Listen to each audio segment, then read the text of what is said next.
Assalamualaikum warahmatullahi wabarakatuh. Hari ini saya akan membahas mengenai teori antrian, gitu ya. Nah, teori antrian ini pertama kali diciptakan oleh Erlang, gitu, seorang ahli matematik dari Denmark pada tahun 1909. Nah, sejak itu penggunaan model antrian mengalami perkembangan yang cukup pesat, terutama setelah berakhirnya Perang Dunia Kedua, gitu ya. Nah, model-model antrian pada dasarnya merupakan aplikasi dari teori probabilitas gitu dan teori proses stokastik, gitu ya. Nah, antrian sendiri ini muncul ketika kebutuhan layanan itu melebihi kapasitas dari fasilitas pelayanan, gitu. Nah, dampak dari sering timbulnya antrian, maka konsumen kan akan menghilang, gitu ya. Jadi kalau antriannya terlalu panjang, bisa jadi nanti konsumen akan malas untuk ke supermarket, gitu ya, kalau misalnya antriannya terlalu panjang, gitu, sehingga supermarket itu akan menjadi rugi. Nah, bagaimana nih siasat dari supermarket atau perusahaan agar antriannya itu dapat diatasi dan tidak terlalu panjang, gitu. Nah, solusinya adalah kita menambah fasilitas layanan atau misalnya menambah kasir, gitu ya, atau menambah, kalau di bank berarti menambah CS atau menambah teller agar antriannya itu tidak terlalu panjang. Nah, akan tetapi kalau kita menambahkan fasilitas layanan seperti teller atau CS atau kasir, gitu, nah ini akan mengurangi antrian tapi membuat keuntungan perusahaan itu akan menjadi berkurang, gitu. Jadi perusahaan itu akan mengeluarkan uang tambahan untuk menggaji si kasir tadi atau si teller tadi atau si CS tadi, gitu ya. Nah, teori antrian ini banyak sekali kan kita temukan di dalam kehidupan sehari-hari. Misalkan tadi yang saya katakan, pelanggan ingin menunggu pelayanan di depan kasir, gitu ya, atau mahasiswa ingin konsultasi atau bimbingan ke dosen pembimbing akademik, gitu ya, ataupun mahasiswa ingin konsultasi atau bimbingan di dosen skripsinya, gitu kan. Contoh lain, misalkan mahasiswa ingin membayar uang untuk UTS, uang untuk UAS, gitu ya, atau ingin registrasi pembayaran untuk uang kuliah, gitu kan, biasanya kan antri, gitu ya, di loket kan. Atau misalkan pada penumpang kereta api ingin menunggu untuk pelayanan loket penjualan karcis, gitu kan, itu kan juga contoh pada antrian, gitu ya. Kemudian misalkan pengendara kendaraan ingin menunggu untuk mendapatkan pelayanan pengisian bahan bakar, gitu, misalkan di pom bensin kan juga kita ngantri ya, nggak mungkin kan kita langsung ingin isi bensin, gua dulu nih yang pengen ngisi bensin, yang lainnya biarin aja tuh yang antri, gua pengen duluan karena gua buru-buru, kan nggak mungkin, gitu ya. Pasti itu mengantri, gitu ya. Kemudian misalkan antrian pada pesawat terbang menunggu untuk pelayanan mengecek untuk melakukan landing ataupun take up, gitu ya. Seperti itu adalah contoh-contoh teori antrian yang kita hadapi di kehidupan sehari-hari, gitu. Sedangkan teori antrian sendiri definisinya adalah memuat studi matematika dari antrian atau garis tunggu, gitu, di mana garis tunggu ini adalah suatu fenomena umum yang terjadi karena permintaan yang sekarang untuk dilayani itu melebihi kapasitas sekarang untuk dilayani, gitu. Jadi istilahnya banyak konsumen yang mengantri untuk bisa dilayani keinginannya, gitu. Misalnya kalau ingin di supermarket, gitu ya, jadi dia ingin segera untuk membayar barang yang dia beli, itu kan juga namanya mengantri, gitu ya, tapi kapasitas kasirnya itu sedikit sehingga terjadilah antrian, gitu. Nah, tujuan utama dalam pemecahan model adalah untuk menentukan karakteristik yang mengukur kinerja sistem sehingga sistem pelayanan itu dapat bekerja secara optimal, gitu ya. Oke. Kemudian di sini terdapat struktur dasar dari antrian, yaitu terdapat 4 struktur dasar antrian. Yang pertama adalah single channel simple pass, gitu ya. Jadi kalau yang pertama ini adalah inputnya, gitu ya. Nah, inputnya ini adalah pelanggannya. Biasanya di input ini nanti asumsi umumnya adalah dia berdistribusi Poisson, gitu ya.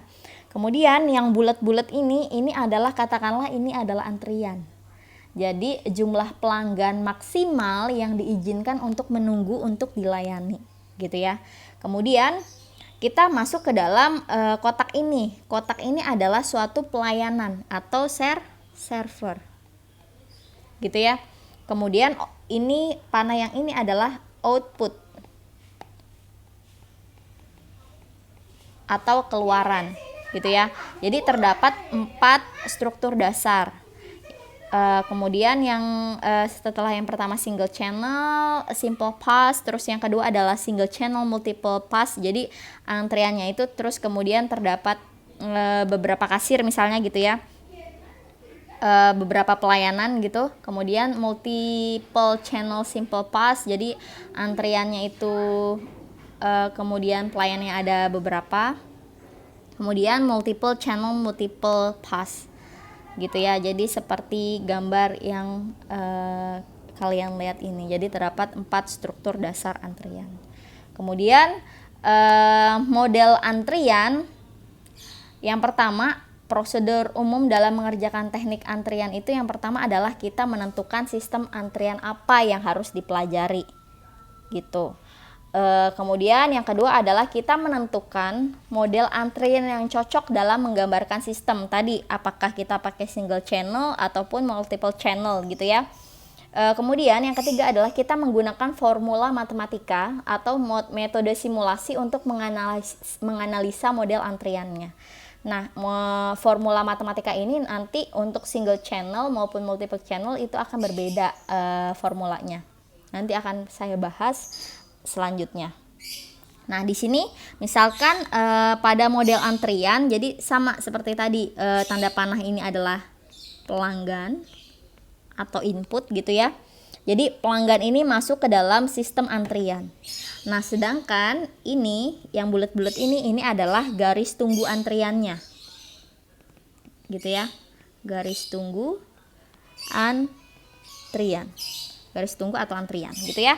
Kemudian nanti dia akan dilayani oleh server 1, server 2, dan server 3. Nah, server 1, server 2, dan server 3 ini adalah namanya fasilitas pelayanan. Nah, setelah dilayani, lalu pelanggan ini keluar, gitu ya, ke dalam keluar dari sistem pelayanan. Jadi ini pelanggan keluar dari sistem, gitu ya. Kalau ini tadi pelanggan masuk ke dalam sistem, gitu ya. Oke, seperti ini gambaran untuk model antriannya. Kemudian kalian juga harus memahami di dalam teori antrian ini terdapat banyak sekali notasi. Yang pertama adalah notasi N. N ini adalah jumlah pelanggan dalam sistem di dalam antrian itu, gitu ya. Kemudian ada PN, ini adalah probabilitas kepastian N pelanggan dalam sistem. Kemudian ada yang namanya lambda, yaitu jumlah rata-rata pelanggan yang datang per satuan waktu. Jadi apakah dia per jam atau per menit, gitu ya, pokoknya dalam satuan waktu. Kemudian ada yang namanya mu. Mu adalah jumlah rata-rata pelanggan yang dapat dilayani per satuan waktu, gitu. Kemudian ada yang namanya PO. P besar dan O kecil, gitu ya. Ini adalah probabilitas tidak ada pelanggan dalam sistem, atau P0 atau PO, gitu ya. Kemudian P ini adalah tingkat intensitas fasilitas pelayanan, dan L ini adalah jumlah rata-rata pelanggan yang diharapkan dalam sistem. Kemudian LQ adalah jumlah pelanggan yang diharapkan untuk menunggu dalam antrian, gitu ya. Jadi kalau yang ada Q-nya itu adalah menunggu dalam antrian, gitu ya. Kemudian W-nya ini adalah waktu yang diharapkan oleh pelanggan selama dalam sistem antriannya. Kemudian WQ ini adalah waktu yang diharapkan pelanggan selama menunggu dalam antrian. 1/μ ini adalah waktu rata-rata pelanggan, dan 1A ini adalah waktu rata-rata antar kedatangan, dan S yang terakhir ini adalah S adalah jumlah fasilitas pelayanan. Kemudian setelah kalian mengetahui notasi-notasi dalam teori antrian, kita masuk ke dalam formulanya. Yang tadi yang saya katakan, kalau untuk model antrian single channel ini kita terdapat 6 formula yang harus kalian ketahui, yaitu yang pertama adalah kita mengetahui yang namanya P atau tingkat intensitas fasilitas pelayanan. Rumusnya adalah lambda per mu. Kemudian yang kedua adalah PN.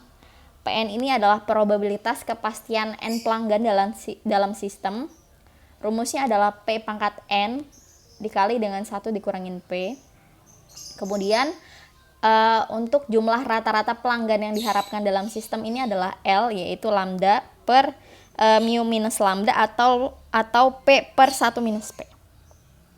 Gitu. Kemudian yang keempat ini adalah jumlah pelanggan yang diharapkan untuk menunggu dalam antrian, yaitu LQ.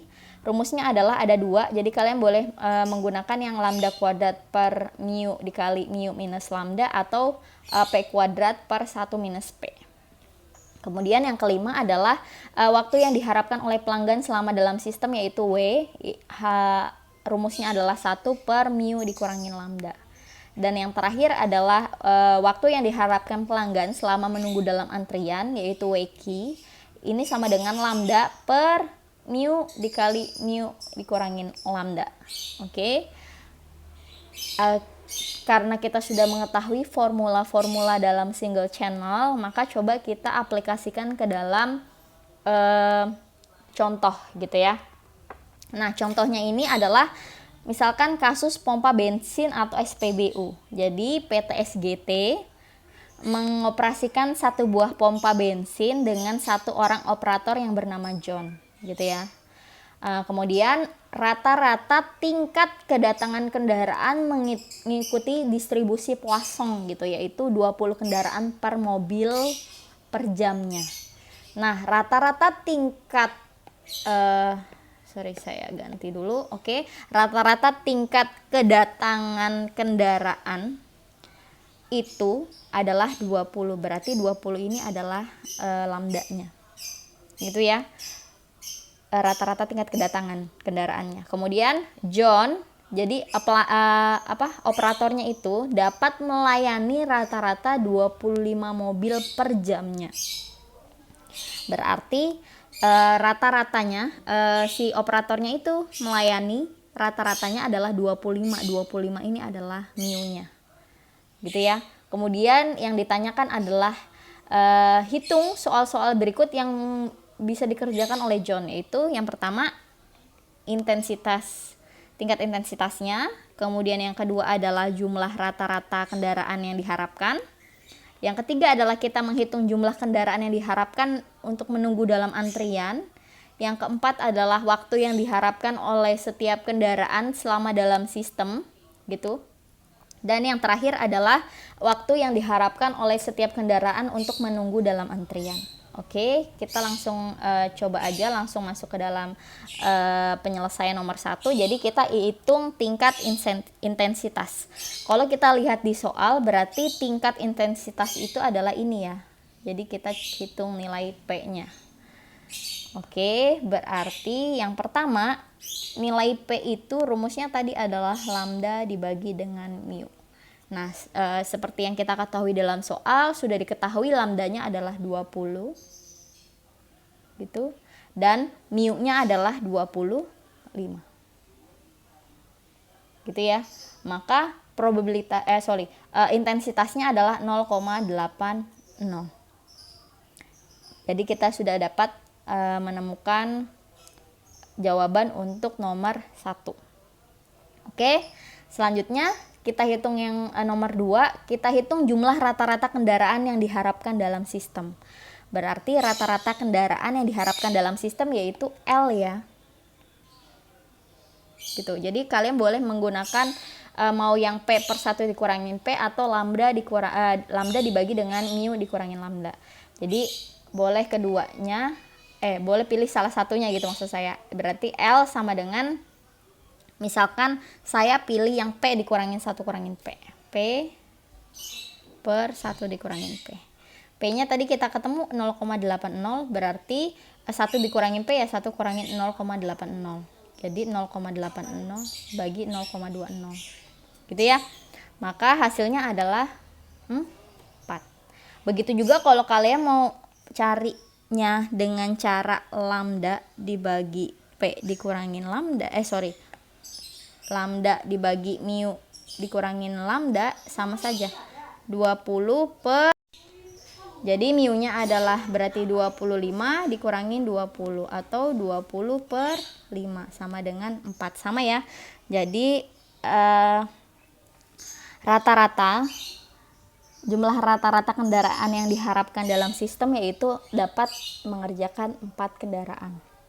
Oke, kita lanjut mengerjakan yang soal nomor 3. Jumlah kendaraan yang diharapkan menunggu dalam antrian. Berarti kalau lihat di sini jumlah yang diharapkan dalam menunggu antrian berarti LQ ya. Berarti pakai rumus yang ini.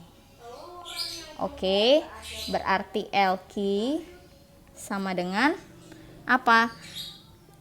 Ya lambda kuadrat gitu ya. Boleh menggunakan salah satunya, lambda kuadrat dibagi dengan mu dikali mu dikurangin lambda. Gitu. Nah, mu kuadrat berarti berapa? 20 kuadrat gitu kan? Per 25 dikali 25 dikurangi 20. Oke, gitu ya.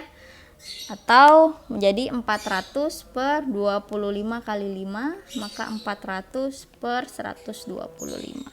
Maka hasilnya adalah 3,20. Jadi angka 3,20 itu adalah mobil yang menunggu untuk dilayani dalam antrian adalah sebanyak 3,2 kendaraan. Gitu ya. Kemudian yang keempat adalah waktu yang diharapkan oleh setiap kendaraan selama dalam sistem atau menunggu pelayanan. Gitu ya. Berarti kalau kita lihat lagi ke dalam rumusnya, maka nomor 4 itu berarti adalah kita cari W-nya, waktunya. Yaitu dengan rumus 1 per mu dikurangin lambda. 1 per mu kurangin lambda. 1 per mu-nya apa? Mu-nya tadi 25, lambdanya adalah 20. Jadi 1 per 5. Gitu. Atau 0,2 jam. Atau sama dengan berapa sih? 0,20 jam itu. Jadi tinggal dikali 60 ya. Atau seperti ini aja. Itu sama dengan berarti 1,5 dikali 60 atau 12 menit. Gitu. Oke. Berarti untuk soal nomor 5, waktu yang diharapkan oleh setiap kendaraan untuk menunggu antrian, berarti kita pakai rumus yang ini, WQ-nya. Oke. Berarti WQ tadi rumusnya adalah lambda per mu dikurangin lambda. Oke. Lambdanya tadi adalah kita dapat 20. Itu per mu-nya adalah 25. Kemudian 25 dikurangi 20. 20 per 25 dikali 5. 20 per 125. Gitu ya. Atau atau ini kan dalam jam 0,16 jam. Atau kalau kita rubah dia ke dalam menit berarti 20 per 125 kita kalikan dengan 60 menit. Maka hasilnya adalah 9,6 menit. Gitu ya. Jadi jadi 9,6 ini adalah waktu rata-rata kendaraan menunggu dalam antrian. Gitu ya. Mudah kan untuk contoh single channel model. Gitu. Jadi nomor 1 ini adalah tingkat intensitasnya.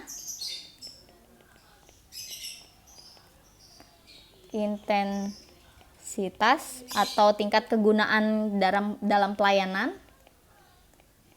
Gitu ya. Nah, yang nomor 2 ini adalah apa sih? Yang nomor 2 ini adalah menunjukkan bahwa John ini, operatornya, gitu ya, itu mengharapkan 4 mobil dalam satu sistem gitu. Operator mengharapkan 4 mobil di dalam sistemnya. Gitu ya. Sama ini juga. Kemudian yang 3,20 ini adalah mobil yang menunggu untuk dilayani dalam antrian. Jadi ini adalah mobil yang menunggu untuk dilayani dalam antrian. Gitu ya. Kemudian yang nomor 4 tadi itu adalah waktu yang diharapkan gitu ya. Waktu rata-rata kendaraan menunggu. Jadi ini adalah waktu rata-rata kendaraan menunggu.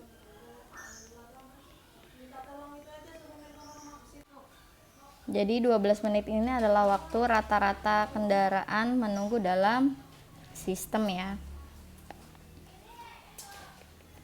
Oke, dan yang terakhir tadi 9,6 menit ini atau 0,16 jam ini adalah waktu rata-rata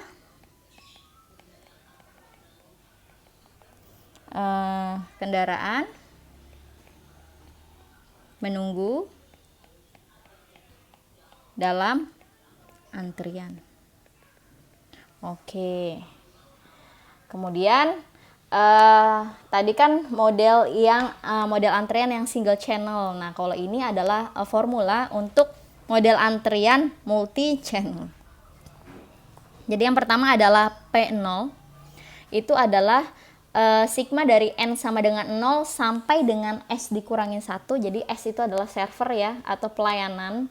Jadi pelayanan dikurangi 1 itu adalah lambda dibagi mu dipangkatkan dengan N dibagi dengan N faktorial. Baru ditambah dengan lambda per mu pangkat S per S faktorial dikali dengan 1 minus lambda per S dikali mu. Sedangkan kalau PN-nya gitu, PN-nya atau probabilitas kepastiannya tadi P0 kan probabilitas tidak ada pelanggannya. Nah, PN ini adalah probabilitas kepastian N pelanggan dalam sistem gitu. Jadi ada ketika N-nya itu di antara 0 sampai dengan S atau N-nya itu melebihi dari servernya gitu. Jadi kalau N-nya di antara 0 sampai S, rumusnya adalah menjadi lambda per mu dipangkatkan dengan N dibagi dengan N faktorial dikalikan dengan P0. Atau kalau N-nya itu jumlah pelanggannya itu ternyata melebihi servernya, maka kita menggunakan rumus yang lambda per mu dibagi dengan N per S faktorial dikali dengan S dipangkatkan dengan N dikurangin S dikali dengan P0. Gitu ya. Kemudian LQ-nya atau jumlah pelanggan yang diharapkan yaitu P0. Inilah ya, nggak usah saya sebutkan lagi. Ada di sini. Kemudian L-nya ini adalah jumlah rata-rata pelanggan yang diharapkan dalam sistem.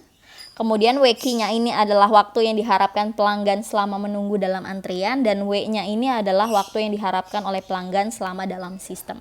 Jadi beda ya rumus untuk multi channel dan single channel. Jadi kalian harus bisa memahami dalam soal itu mana yang masuk ke dalam single channel, mana yang masuk ke dalam multi channel. Oke, sebagai contoh misalkan seperti ini. Sebuah rumah sakit memiliki sebuah ruangan RGD gitu, ruang gawat darurat atau UGD gitu ya. Yang berisi apa? Berisi 3 bagian ruangan. Jadi di UGD itu ada 3 bagian ruangan. Nah, yang terpisah untuk setiap kedatangan pasien. Nah, setiap ruangan ini memiliki 1 orang dokter dan 1 orang juru rawat gitu. Secara rata-rata seorang dokter dan juru rawat itu dapat merawat 5 orang pasien per jamnya. Nah, apabila pasien yang dihadapi hanya luka-luka ringan, mereka dapat melayani rata-rata 12 pasien per jamnya. Oke, berarti kita harus lihat nih, ternyata di UGD itu terdapat 3 bagian ruangan. Nah, 3 bagian ruangan ini menyatakan sebagai multi channel modelnya. Jadi bisa dilayani oleh 3 server gitu ya, atau 3 ruangan. Jadi pasien kalau datang dia bisa dilayani, bisa masuk ke dalam di antara 3 ruangan itu. Jadi dia bisa dilayani oleh 3 ruangan itu, gitu ya. Ini berarti apanya sih? Ini adalah S-nya. Berarti 3 bagian ruangan itu adalah S-nya. Kemudian secara rata-rata seorang dokter dan juru rawat itu dapat merawat 5 orang pasien per jamnya. Itu apa sih 5 orang pasien? Rata-rata seorang dokter, berarti ini adalah mu-nya. Gitu ya. Kemudian apabila pasien yang dihadapi hanya luka-luka ringan, maka mereka dapat melayani rata-rata 12 pasien per jamnya. Berarti 12 pasien ini adalah lambdanya. Kemudian diminta untuk menghitung tingkat intensitas P-nya, jumlah rata-rata kendaraan gitu ya, L-nya. Kemudian jumlah rata-rata kendaraan yang menunggu dalam antrian itu adalah LQ-nya. Kemudian waktu yang diharapkan dalam sistemnya itu adalah W-nya, dan waktu yang diharapkan dalam menunggu dalam antrian itu adalah WQ-nya. Kita harus menghitung kelima ini. Itu ini saya tulis ya, 1, 2, 3, 4, 5. Oke. Jika kita lihat, jadi contoh yang tadi itu bisa kita gambarkan seperti ini. Jadi pasien, inputnya itu adalah pasien datang rata-rata 12 pasien per jamnya. Gitu ya. Nah, ini adalah inputnya. Kemudian pasien itu masuk ke dalam antrian. Jadi dia menunggu ke dalam garis antrian ini. Nah, baru akan dilayani oleh 3 kamar, yaitu kan server 1, server 2 atau server 3. Jadi kamar 1, kamar 2 dan kamar 3 bukan kamar tadi apa ya? 3 bagian ruangan. Jadi terdapat 3 bagian ruangan. Ruangan 1, ruangan 2 dan ruangan 3. Gitu ya. Nah, kemudian setelah dilayani baru pasien itu menerima pengobatan, gitu kan?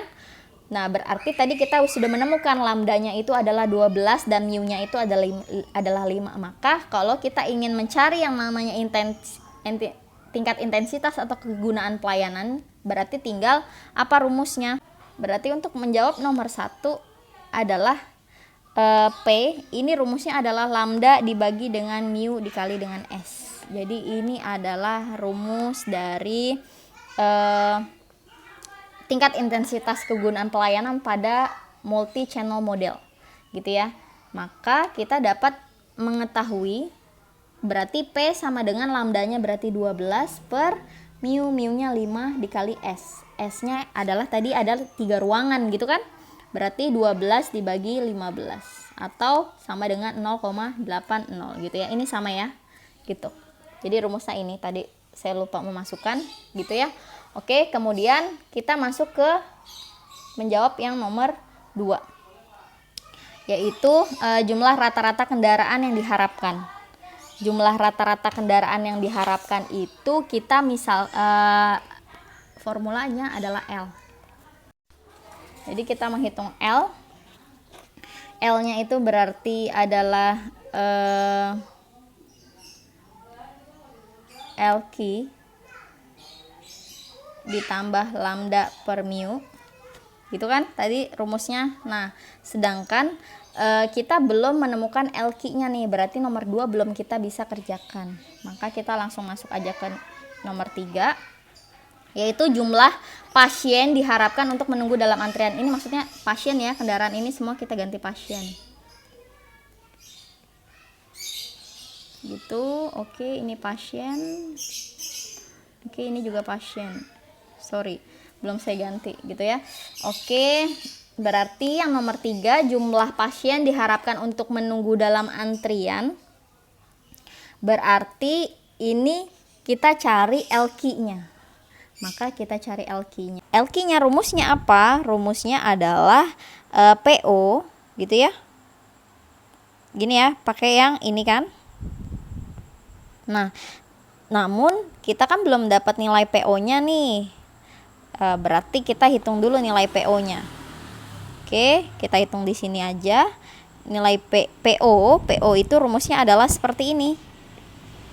Gitu ya. Berarti sigma dari N sama dengan 0 sampai dengan S dikurangin 1, berarti sigma dari N sama dengan 0 sampai S minus 1, S-nya kan 3 ya. Berarti 3 dikurangi 1 adalah 2, gitu kan? Oke, lambda per U, lambdanya ini adalah 12 gitu ya, per mu. Mu-nya itu adalah 5 gitu ya, per N. Gitu. Dibagi N per N faktorial gitu ya. Ditambah dengan 12 per 5 gitu ya, lambda per mu pangkat S. Nah, S-nya itu adalah tadi 3 kan. Pangkat 3 per dengan S faktorial, berarti 3 faktorial dikali dengan 1 dikurangin lambda, lambdanya tadi 12 per S. S-nya itu adalah 3 dikali mu. Mu-nya adalah 5 ya. Oke. Baru seperti ini. Nah, karena sigma N sama dengan 0 sampai 2, sigma itu kan penjumlahan gitu ya, sum. Maka ini langsung aja kita tulis jadinya 12 per 5 dimulai dari N-nya 0 gitu ya, berarti 0 faktorial ditambah 12 per 5 pangkat 1 per 1 faktorial gitu, ditambah 12 per 5 pangkat 2 dari 2 faktorial gitu kan, karena N-nya sampai dengan 2. Baru dijumlahkan dengan 12 per 5 per pangkat 3 per 3 faktorial, itu berarti 3 kali 2 kali 1 gitu kan. Dikali dengan 1 dikurangin 12 per 3 kali 5 itu adalah 15. Nah, ini silahkan kalian hitung. Maka hasilnya adalah 0,056 gitu ya. Berarti kalau kita sudah dapat nilai PO-nya, maka baru kita masukkan ke dalam rumusnya. Untuk yang nomor 3 berarti kita mencari LQ. Berarti rumusnya adalah P0 lambda per mu per S gitu ya, baru dikali dengan P per S faktorial 1 minus P pangkat 2. Nah, P0 nya itu tadi kita sudah dapat nilainya adalah tadi 0,056 ya. Kemudian berarti ini kita tulis 0,056 dikali dengan lambdanya tadi 12 per mu-nya adalah 5 per S. S-nya kita dapat 3, kemudian P-nya kita dapat 0,80 gitu ya, per X faktorial berarti 3 faktorial, kemudian 1 dikurangin P berarti 1 dikurangin 0,80 dipangkatkan dengan 2 gitu. Maka ini berarti hasilnya adalah 0,056 gitu ya, baru dikali dengan 12 per 5 pangkat 3, 12 dibagi 5 itu adalah 2,4, baru dipangkatkan dengan 3 gitu ya. Ternyata hasilnya adalah 13 dikali ya, ini 13,824, baru dikali dengan 0,80 per 3 faktorial berarti 3 kali 2 kali 1 gitu ya. 1 dikurangi 0,8 adalah 0,20 dipangkatkan 2 berarti 0,20 pangkat 2 berarti adalah 0,04 gitu ya. Oke, kemudian baru yang atas kita kalikan. 0,056 dikali dengan 13,824 dikali dengan 0,80 gitu ya, baru dibagi dengan 3 kali 2 adalah 6 gitu ya. Kemudian dibagi lagi dengan 0,04, maka hasilnya adalah 2,58048 ya, atau 2,58. Berarti kalau kita sudah dapatkan LQ-nya, maka kita bisa mencari L-nya. Berarti L-nya sama dengan 2,58 gitu kan, ditambah dengan 12 dibagi 5 gitu. Berarti 2,58 ditambah tadi 12,5 itu berapa sih? 2,4 kan ya. Maka hasilnya adalah 4,98 pasien. Jadi ini pasien ya. Katakanlah 4,98 berarti setara dengan 5 pasien gitu ya. Ini juga 2,58 itu katakanlah sebanyak 3 pasien gitu ya kalau kita bulatkan. Oke, yang keempat, adalah waktu yang diharapkan oleh setiap pasien selama dalam sistem menunggu layanan gitu. Berarti ini adalah W-nya. Oke, W-nya kalau kita cari dari dalam rumus, nilai W adalah ini, WQ ditambah 1 per mu. Sedangkan kita belum mempunyai WQ, maka kita boleh langsung ke nomor 5 dulu ya. Kita cari WQ-nya dulu. Oke, WQ-nya itu adalah pakai rumus yang ini. Berarti LQ dibagi dengan lambda. Gitu. Berarti WQ-nya itu tadi adalah LQ dibagi dengan lambda. LQ-nya kita dapat adalah sebesar 2,58 dibagi dengan lambdanya tadi adalah 12, gitu kan? Oke. Maka ini coba kita hitung, 2,58 dibagi dengan 12 hasilnya adalah 0,215 menit. Jam, sorry. Maka kalau ingin menjadi menit berarti tinggal kita kalikan dengan 60. Gitu ya. Maka ini akan menjadi 12,9 menit. Gitu.